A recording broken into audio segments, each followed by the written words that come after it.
All right, Risha, first things first. President Joe Biden has condemned the attempted assassination of Donald Trump, saying violence must not be the answer. In an address to the nation from the Oval Office, Biden said Americans should lower the temperature in their politics. Take a listen.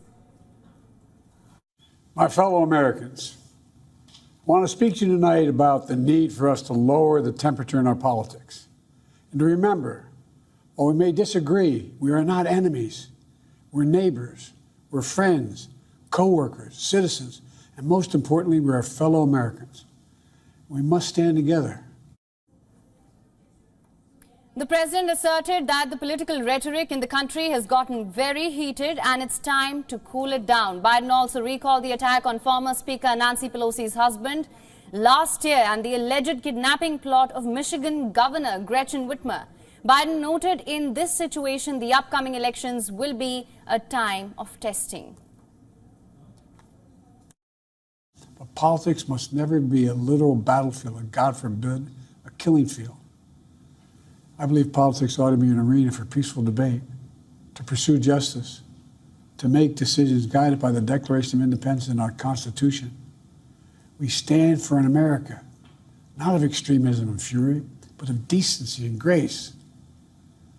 All of us now face the time of testing as the election approaches. And the higher the stakes, the more fervent the passions become. This places an added burden on each of us to ensure that no matter how strong our convictions, we must never descend into violence. In his speech, Biden expressed his condolences to the family of the victim, Corey Comparator, who was killed at the rally. He also spoke about the ongoing investigation, noting that the motive of the shooter is still unknown. Earlier today, I spoke about an ongoing investigation. We do not know the motive of the shooter yet. We don't know his opinions or affiliations. We don't know whether he had help or support, or if he communicated with anyone else. Law enforcement professionals, as I speak, are investigating those questions. This was Biden's third use of the Oval Office to comment on issues of major importance since he took power in 2021. He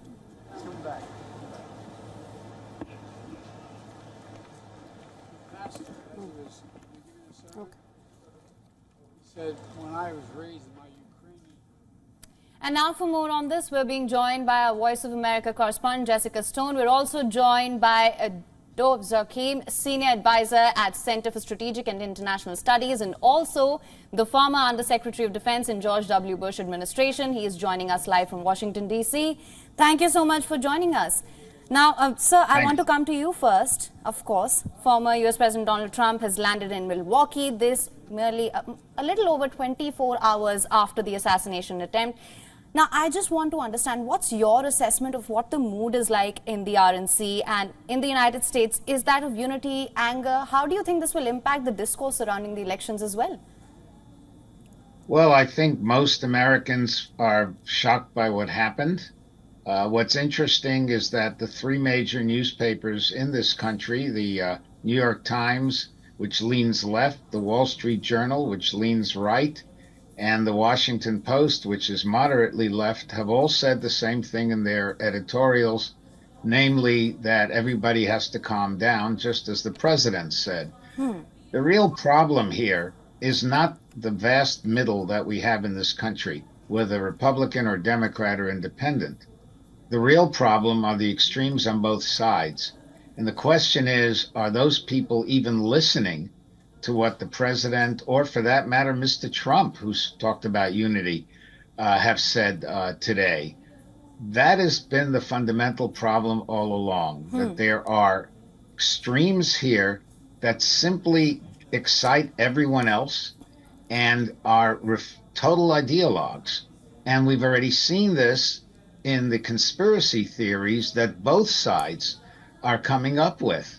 The Republicans say, well, you know, this is a way to eliminate Trump because, after all, they've tried to hound him out of the campaign through the courts and through attempted convictions.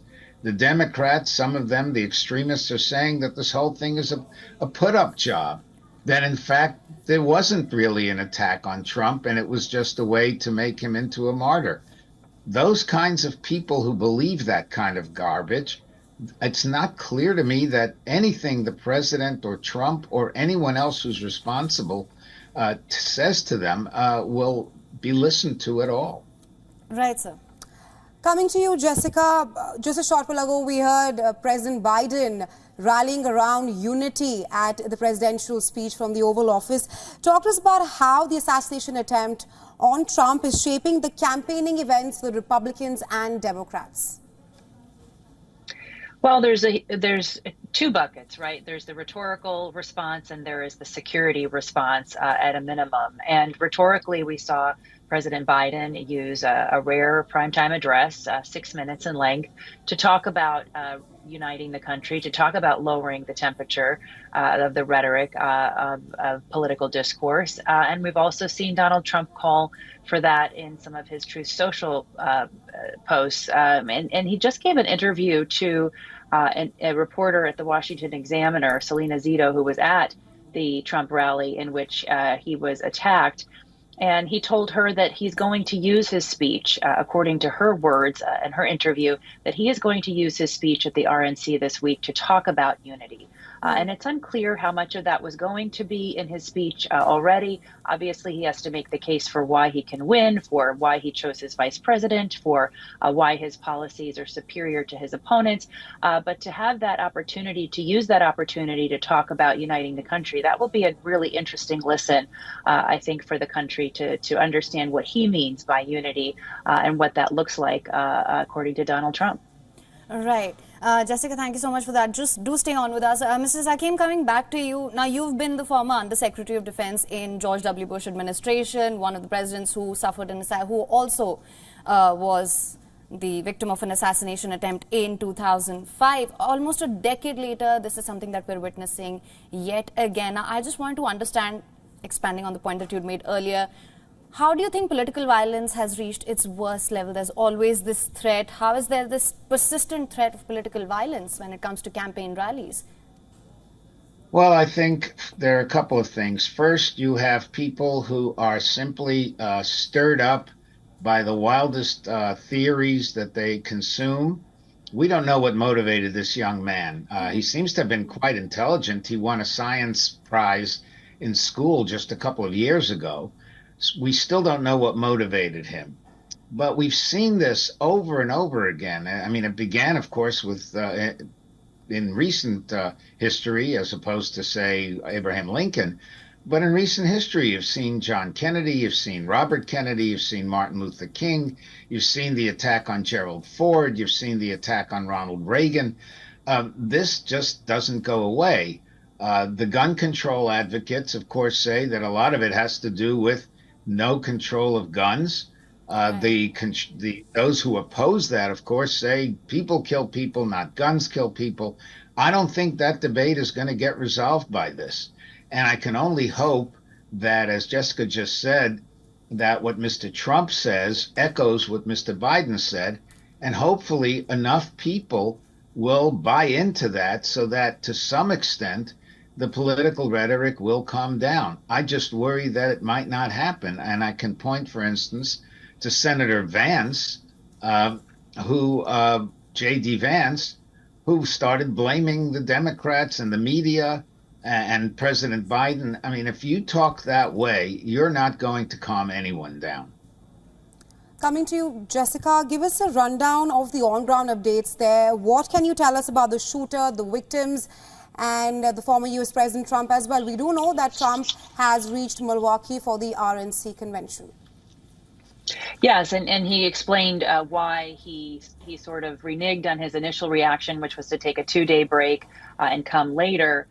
In a Truth Social post, his competitor, of course, to Twitter, after having been kicked off Twitter during his administration, he says simply that he doesn't want to give the victory to the shooter and to let him and the actions that he took interrupt the presidential campaign for the presumed presidential nominee, Republican nominee. He did have the bullet graze his ear. He was treated medically, but he has expected to speak Thursday night at the at the RNC convention take the nomination, announce his vice president. And in terms of what we know about the suspect, we've heard a little bit there from your other guests, but he's a 20-year-old young man by the name of Matthew Crooks. Authorities believe that he acted alone, that he used an AR-style semi-automatic rifle that was purchased illegally by his father.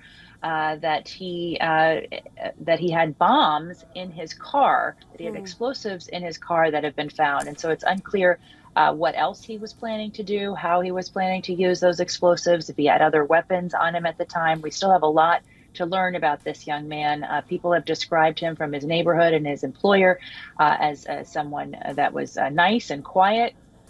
Others from his high school experience say that he was bullied, that he was a loner. And so we're trying to piece together what this young man was like, what he was influenced by, and what would lead him to climb up the side of a building and try to shoot a presidential candidate.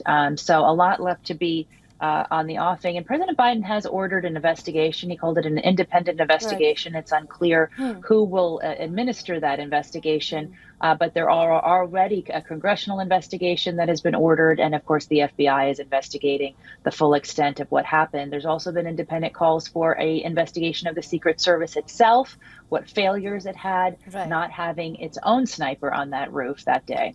Right. Right, Jessica. There also seems to be a sense of unity right now in the United States of America as the country heads for the U.S. presidential polls.